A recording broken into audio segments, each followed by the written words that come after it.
everyone follows a different journey. And I think that's actually probably one of my first tips would be, don't worry about fitting a certain mold.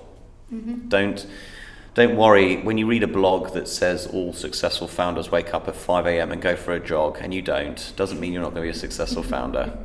There are lots of examples of successful people who like to sleep in and start at 10.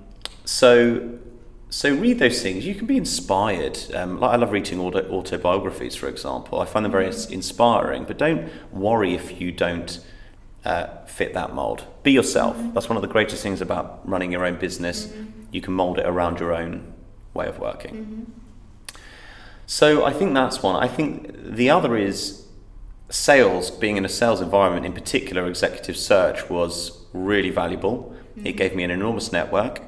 It gave me the confidence in being able to pick up the phone and speak to anyone I wanted. It taught me how to interview and assess talent, which is a critical role for a business owner. And it gave me a network that I could utilize in a space that I wanted to move into further down the line. But I think most sales roles can give you exposure to lots of those things, but that certainly helped for me. I think going into a startup or SME straight out of university, I think that's very important because you gain exposure to all aspects of the business. You understand the struggles, that things don't always go right.